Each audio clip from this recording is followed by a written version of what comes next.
하나님의 말씀 열왕기하 2장 말씀입니다. 여호와께서 해리 바람으로 엘리야를 하늘에 올리고자 하실 때에 엘리야가 엘리사로 더불어 길갈에서 나가더니 이제 엘리야는 자신의 공적 사역을 모두 마친 후에 이제 하나님의 부르심을 받을 때가 이르렀음을 보여줍니다. 이스라엘 왕 아합의 통치 초기에 등장했고 숱한 역경을 이기고 하나님께로부터 받은 사역을 완수한 엘리야에게 이제 남은 일이라고는 엘리사를 차기 후계자로 굳건히 세우는 일입니다. 엘리야가 엘리사에게 이릅니다. 청컨대 너는 여기 머물라. 여호와께서 나를 베델로 보내시느니라. 엘리사가 가로되 여호와의 사심과 당신의 혼의 삶을 가리켜 맹세하노니 내가 당신을 떠나지 아니하겠나이다. 이에 두 사람이 베델로 내려가니 이제 엘리야를 따라서 엘리사가 함께 베델로 갑니다. 엘리야가 자신의 최후가 임박했음을 알고 마지막 지상생활을 홀로 지내기 위해서 혼자 가려고 했고 자신이 승천하는 영광을 엘리사와 생도들에게 나타내지 않으려는 겸손이고 또 엘리사의 충성과 사랑을 시험해 보기 위한 것이라고도 볼 수가 있습니다. 그런데 이제 엘리사는 같이 동행하겠다고 했습니다. 베델리에 있는 선지자의 생도들이 엘리사에게 나와 이르되 여호와께서 오늘날 당신의 선생을 당신의 머리 위로 취하실 줄을 아나이까 가로되 나도 아노니 너희는 잠잠하라. 알고 있으니까 잠잠하라는 것입니다. 그래서 이제 모든 것을 이제 엘리야와 엘리사 서로 이별을 이제 마음 아파하는 것 그리고 이제 엘리사의 성천 이 모든 것을 압니다. 그래서 이제 사랑하는 주와 이별하려고 이제 했을 때 마음을 격동시키지 말라. 잠잠하라. 함부로 말하지 말라. 이런 뜻입니다. 엘리야가 저에게 이르되 엘리사야 청컨대 너는 여기 머물라. 여호와께서 나를 여리고로 보내시느니라. 엘리사가 가로되 당신의 사심과 당신의 혼의 삶을 가리켜 맹세하노니 내가 당신을 떠나지 아니하겠나이다 하니라. 저희가 여리고에 이름에 또 다시 이제 엘리야를 따라갑니다. 여기 머물러 있으라 했었는데 또 엘리야를 따라가는 엘리사의 모습을 봅니다. 여리고에 있는 선지자의 생도들이 엘리사에게 나와 이르되 여호와께서 오늘날 당신의 선생을 당신의 머리 위로 취하실 줄을 아나이까. 엘리사가 가로되 나도 아노니 너희는 잠잠하라. 똑같은 질문을 하고 똑같은 대답을 합니다. 베델에서도 마찬가지고 여리고에서도 마찬가지입니다. 여리고에 있는 그 선지자의 생도들도 똑같이 이렇게 물어보고 있는 것이죠. 그래서 이제 엘리야가 또 엘리사에게 말합니다. 청컨대 너는 여기 머물라. 여호와께서 나를 요단으로 보내시느니라. 저가 가로되 여호와의 사심과 당신의 혼의 삶을 가리켜 맹세하노니 내가 당신을 떠나지 아니하겠나이다. 이에 두 사람이 행하니라. 또 요단으로 갈 때 똑같이 이렇게 여기 머물라 했을 때 또 같이 동행하겠다고 엘리사가 말을 합니다. 그래서 엘리야와 엘리사의 여행은 길갈에서 베델 그리고 여리고 요단으로 이렇게 이어지는 것입니다. 이제 선지자의 생도 50인이 가서 멀리 서서 바라보며 그 두 사람이 요단가에 섰더니 엘리야가 겉옷을 취하여 말아 물을 치매 물이 이리저리 갈라지고 두 사람이 육지 위로 건너더라. 이제 겉옷을 취하여 이렇게 물을 이렇게 나눠 물이 갈라지고 그 육지로 건너게 되는 것을 이 생도들이 멀리서 바라보게 됩니다. 그래서 이제 엘리야와 엘리사가 이 물을 건너게 되고 건너며 엘리야가 엘리사에게 말합니다. 나를 내게서 취하시기 전에 내가 네게 어떻게 할 것을 구하라. 엘리사가 가로되 당신의 영감이 갑절이나 내게 있기를 구하나이다.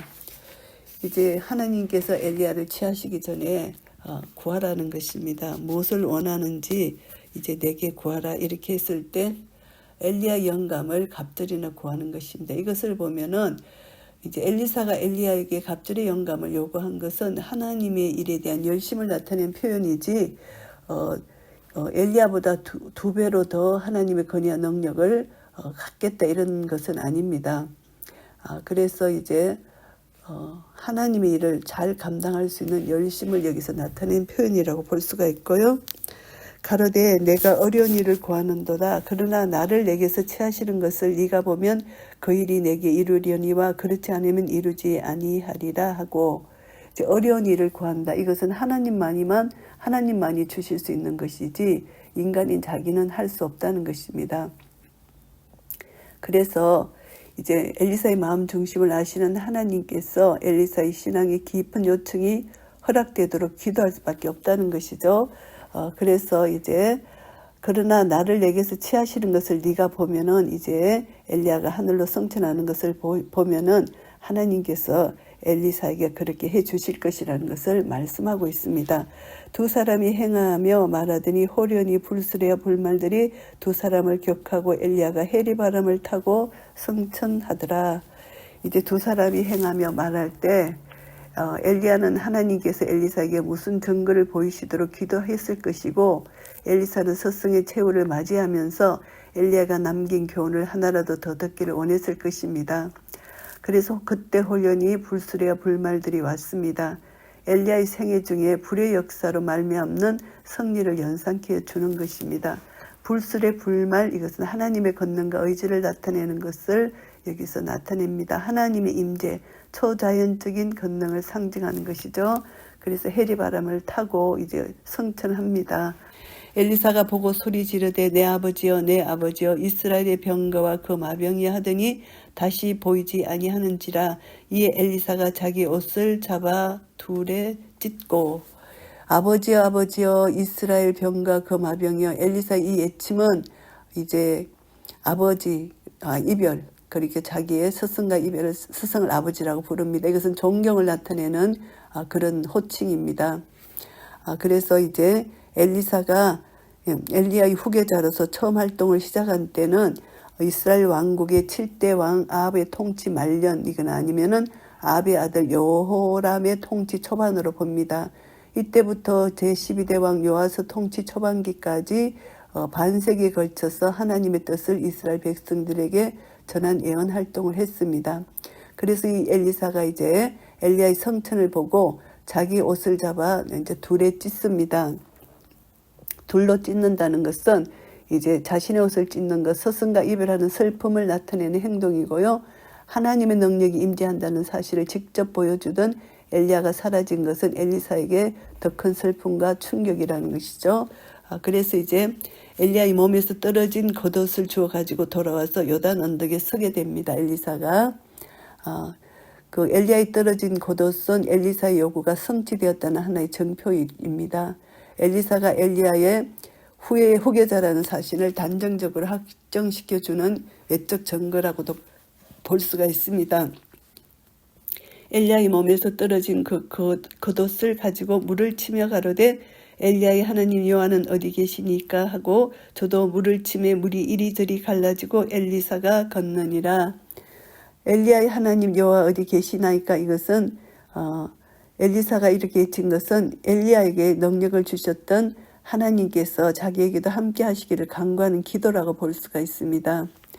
그래서 이제 엘리야가 그랬던 것처럼 하나님 자기에게도 하나님 은혜를 내려달라는 기도입니다. 그래서 하나님은 그의 신앙에 응답해서 기적을 이루게 하셨고, 엘리사가 엘리야의 후계자라는 사실이 외적으로 증거됐다, 확정시켜주는 그런 사건이었고요. 맞은편 여력에 있는 선지자의 생도들이 저를 보며 말하기를 엘리야의 영감이 엘리사의 위에 머물렀다 하고 가서 저를 영접하여 그 앞에서 땅에 엎드리고, 이제 이 생도들이 이제 엘리사를 이제 인정하게 되는 것입니다. 엘리야의 후계자로 인정하게 된다는 것입니다. 가로되 당신의 종들에게 용사 50인이 있으니 청컨대 저희로 가서 당신의 주를 찾게 하소서. 염려컨대 여호와의 신이 저를 들어가다가 어느 산이나 어느 골짜기에 던지셨을까 하나이다. 엘리사가 가로되 보내지 말라 하나 저희가 저로 부끄러워하도록 강청하며 보내라 한지라. 저희가 50인을 보내었더니 사흘을 찾되 발견하지 못하고, 이제 이들이 이제 50인이 엘리야의 시체를 찾으려고 이제 보내달라고 합니다. 그러나 이 엘리사는 영적으로 하늘로 올라갔다는 것을 알기 때문에 보내지 말라고 했는데, 저희가 부끄러워하도록 강청했다. 끈질기게 실망할 정도로 강청했다는 것입니다. 그러니까 이 엘리사는 그 강청에 못 이겨서 이제 보내라고 대답한 것이죠. 엘리사가 여리고로 머무는 중에 무리가 저에게 돌아오니 엘리사가 저에게 이르되 내가 가지 말라고 너에게 이르지 아니하였느냐 하였더라. 이 엘리사는 모든 것을 알았습니다. 통찰력이 있었다는 것이죠. 그런데 그 50인 생도들은 영적 통찰력이 부족했다는 것이죠. 그래서 그것을 통해서 다시 한번 엘리사는 선지자들 중에서 가장 뛰어난 영적 권위를 인정받게 되는 것이고요. 이제 그 성의 사람들이 엘리사에게 고하되 우리 주께서 보시는 바와 같이 이 성읍의 터는 아름다우나 물이 좋지 못하므로 토산이 익지 못하고 떨어지나이다. 이제 이 성의 터 여리고성일 것이라고 생각합니다. 이 성의 터는 좋은데 물이 안 좋다는 것입니다. 그래서 이제 성읍의 터는 아름답지만 물이 좋지 못하기 때문에 토산이 익지 못하고 떨어진다고 말을 합니다. 엘리사가 말합니다. 새 그릇에 소금을 담아 내게로 가져오라 하며 곧 가져온지라 소금을 가져왔습니다. 소금은 음식의 양념으로 제사용품으로 그리고 신생아의 소독제, 방부제 등으로 사용되잖아요. 그래서 이제 소금을 가져왔는데 엘리사가 물 건너로 나아가서 소금을 그 가운데 던지며 가로되 여호와의 말씀이 내가 이 물을 고쳤으니 이로 쫓아 다시는 죽음이나 토산이 익지 못하고 떨어짐이 없을지니라 하셨느니라 하니 이제 엘리사가 이 물에 이제 소금을 이제 던졌습니다. 그랬더니 하나님께서 이 물을 고쳐 주셨습니다. 청결하게 백성들이 마음껏 마시고 아름다운 열매를 맺기까지 좋은 물로 바꿔 주셨다는 것입니다. 그래서 이제 그 물이 엘리사의 말과 같이 고쳐져서 오늘날에 이르렀더라. 여리고 물이 이렇게 오늘날까지 이렇게 좋은 물이 되었다. 이것은 엘리사의 이적에 대한 기록을 실증해 준다는 것을 말씀하고요. 엘리사가 거기서 이제 베델로 올라가더니 길에 행할 때에 젊은 아이들이 성에서 나와서 저를 조롱하여 가로되 대머리여 올라가라 대머리여 올라가라 하는지라. 엘리사가 돌이켜 저희를 보고 여호와의 이름으로 저주하며 곧 숯불에서 암곰 둘이 나와서 아이들 중에 42명을 찢었더라. 엘리사가 거기서부터 갈멜산으로 가고 거기서 사마리아로 돌아왔더라.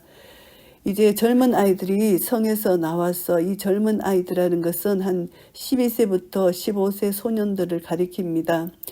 이들은 선악에 대한 충분한 인식력을 지니고 있고 도덕적으로 책임 있는 행동을 해야 할 자들인데도 불구하고 낯선 나그네인 엘리사를 보고 이제 이렇게 조롱하고 비난을 하고 이렇게 놀린다는 것이죠. 대머리에 올라가라.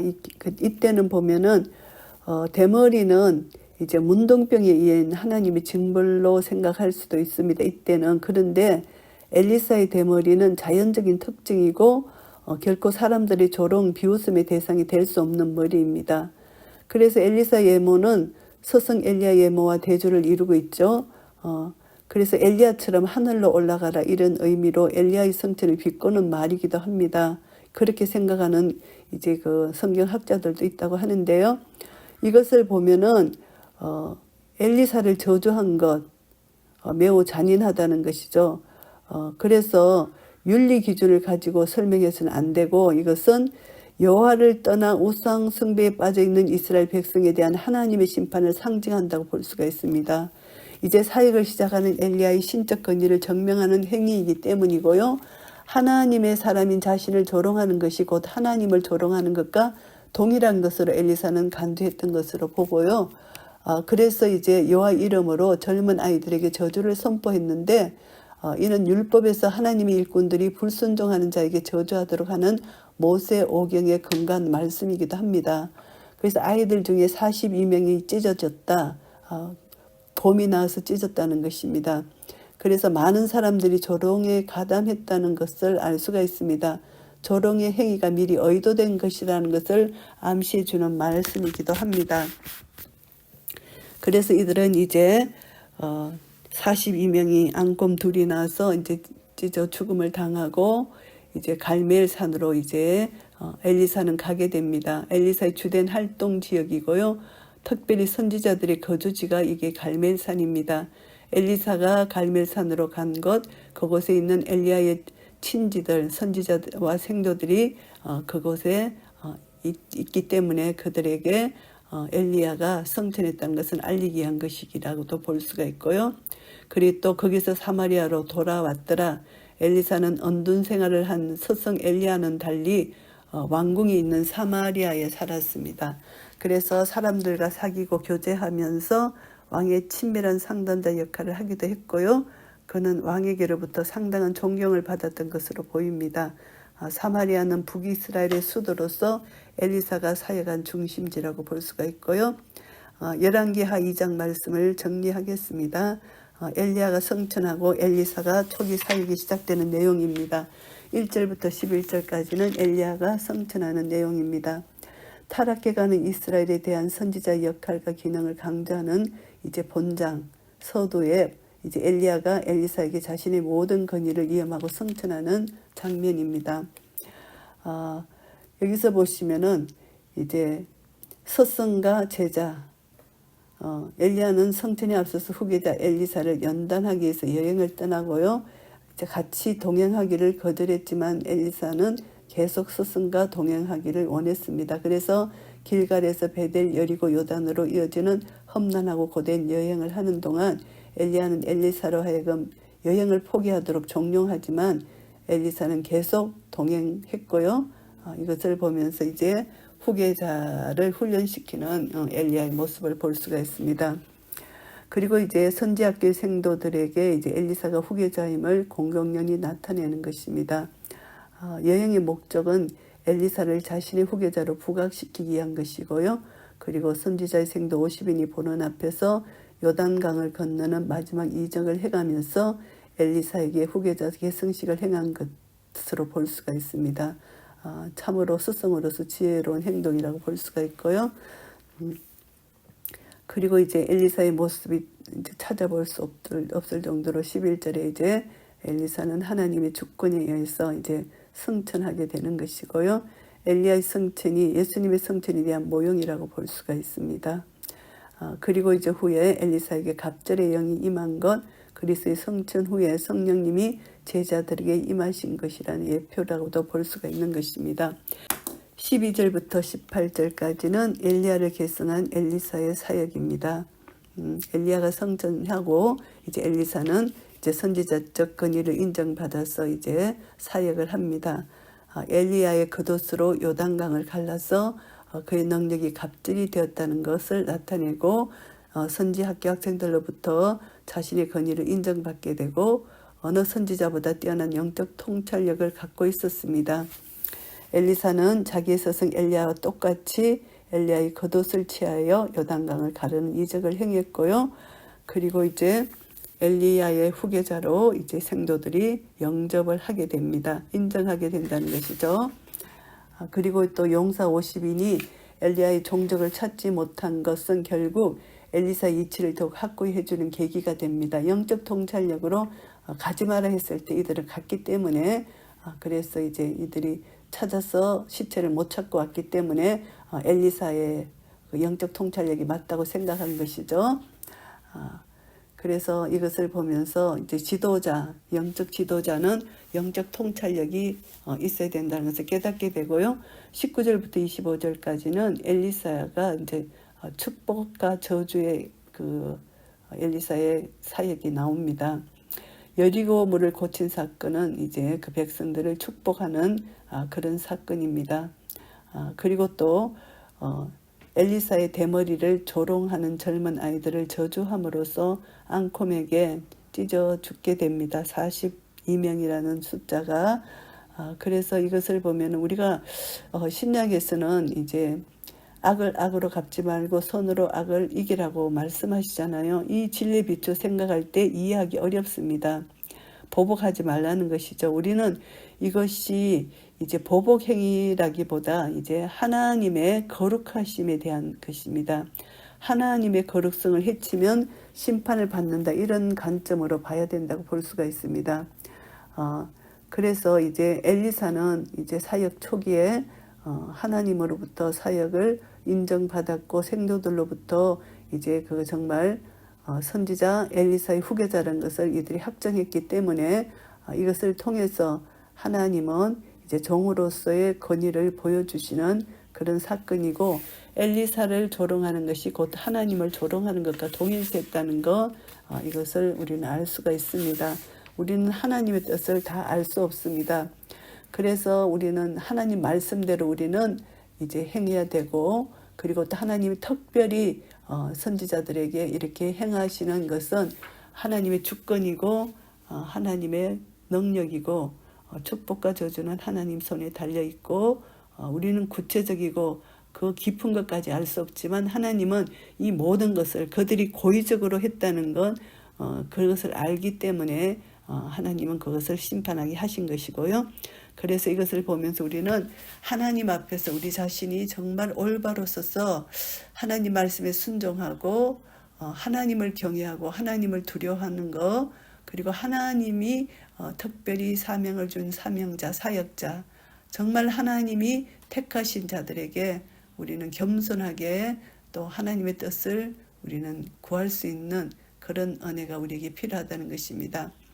그래서 우리는 겸손이 필요하고, 교만은 패망의 선복이라는 말씀 따라 우리는 겸손하게 하나님 뜻을 구하고 겸손하게 이웃을 존경하고 이웃을 사랑하고, 우리에게 주어진 지도자를 우리가 정말 하나님이 보내신 사람처럼 우리가 생각하지만 그들이 잘못이 있을 때 또 선지자의 사명을 감당하여서 그들의 잘못을 또 지적해 줄 수 있는 정말 선지자의 사명도 우리가 감당해야 되고, 그것으로 논쟁이 있는 것이 아니라 우리는 겸손하게 하나님 말씀을 전가하는 자의 그런 자세로 있을 때 우리는 언제든지 서로 사랑하면서 하나님의 뜻을 이루어 나갈 수 있는 그런 은혜가 우리 교회 공동체에 있을 것입니다. 그래서 우리는 분쟁하고 다투고 당을 짓는 이런 것이 아니라 우리는 하나님의 말씀으로 서로 사랑하면서 격려하면서 위로하면서 서로 잘못된 것을 또 가르쳐주고 교훈해 줄 수 있는 이런 은혜가 있다면, 하나님 말씀이 우리를 교훈하고 책망하고 바르게 하고 의로 교육하게 유익해서 우리로 하여금 하나님의 사람으로 온전케 하시는 그런 은혜가 우리에게 날마다 있을 것입니다. 이런 은혜가 우리 모두에게 있으시기를 예수 그리스도 이름으로 축복합니다. 아멘.